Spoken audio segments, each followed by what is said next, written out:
Have you ever wondered what it'd be like to have limitless money? At the snap of your fingers, conjure absurd wealth out of thin air. The likes of Bill Gates and Jeff Bezos are billionaires in their own right, having seamlessly endless cash pools. Yet it's nothing compared to one man who ruled the ancient world. Mansa Musa was the king of the Empire of Mali between 1312 CE and 1337. Mansa meant king. He took over the empire that covered over 500,000 square miles of Western Africa, as Mali had grown into a vast kingdom due to its global increase in wealth and the regional infrastructure that was built around its biggest resources: salt, gold, and copper. Mansa Musa became king after his predecessor, Mansa Abubakar, went missing. Well, missing seems to be the vague term for it. Abubakar wanted to know what was far west of Africa, over what we now know as the Atlantic Ocean. No one had ever explored it before, so it was the perfect place for an ambitious king to make his name. It is quoted that Mansa Abubakar did not believe it was impossible to discover the furthest limits of the Atlantic Ocean and wished vehemently to do so. So, he equips 200 ships filled with men and the same number equipped with gold, water, and provisions enough to last them for years, telling them that these men should sail off into the ocean, noting, "Do not return until you reach the end of it or your provisions and water give out." Time passed and only one ship returned. The rest seemed to be lost at sea. Abubakar, though unwilling to send more men to their inevitable death, yet still hopeful that there are some new lands, took himself and 2,000 ships. Yes, 2,000 more ships to sail away into the Atlantic. And once again, they never returned. Of course, nobody knows exactly what happened to Abubakar and his 2,000 ships. There are rumors that they may have even perhaps made it to America, but no real evidence has ever been found of this pre-Columbian contact between Africa and the Americas, so I guess it will always be lost to history. Yet back to the Mali Empire. Mansa Musa was then crowned king, and he was in charge. The kingdom itself had become incredibly wealthy from tax trade, having almost full control in the span of Africa.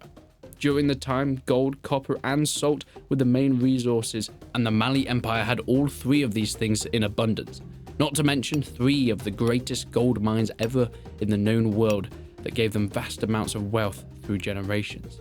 Yet with this newfound money and power, Mansa Musa focused on expanding, using his money to control his subjects and, of course, find more and take more into the fold of the Mali Empire. He took 100,000 men, 10,000 horses, and set out to make Mali the new prosperous hub in Africa. He went to Timbuktu, transforming it into a major Islamic university hub, building mosques in Gawa and expanding the cities along with his wealth and renown in the process. Yet it wasn't until it was time to make the Hajj that Mansa Musa really sealed his legendary status. As the leader of a Muslim nation, of course, it was expected, as it is for every Muslim, to take the Hajj, a journey to Mecca. From Mansa Musa's point of view, this was 4,000 miles across deserts, mountains, and cities.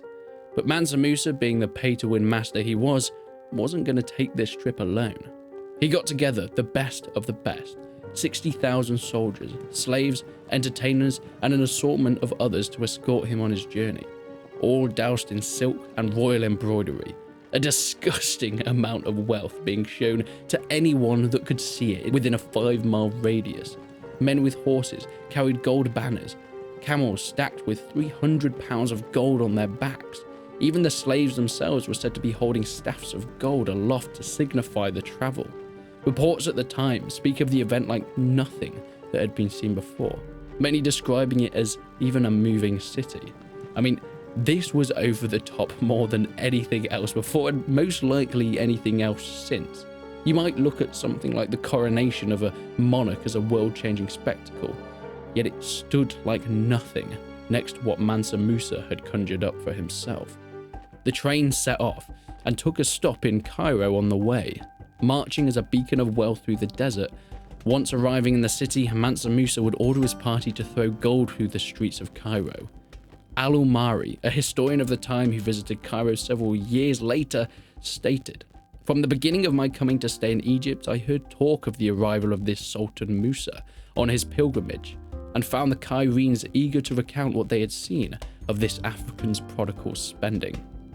One of the subordinates of the leader of Cairo, al-Nasir, went to greet Mansa Musa, saying, "When I went out to meet him on behalf of my mighty Sultan al-Malik al-Masir, he did me a great honor and treated me with the greatest courtesy.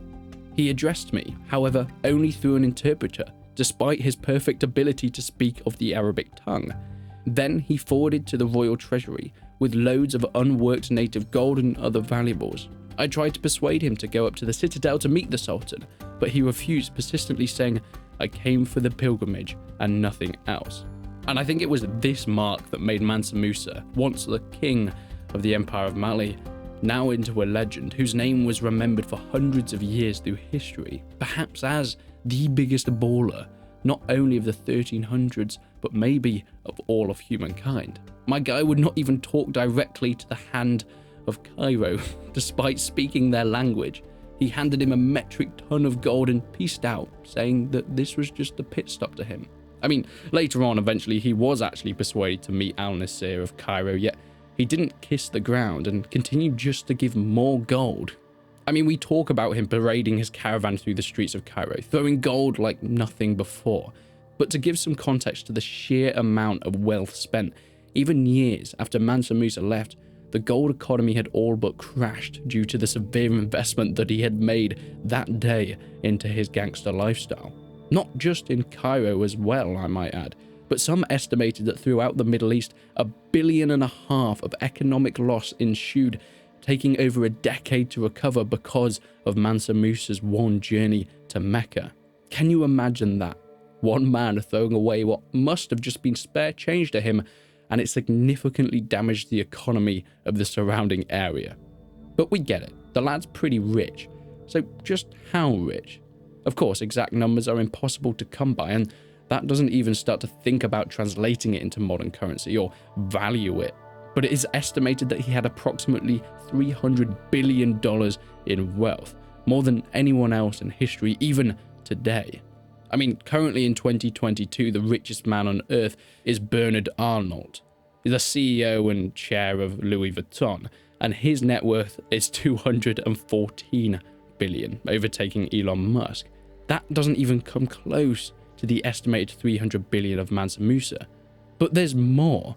Most historians even now say that it's probably going to be vastly more than that because of the time and the day.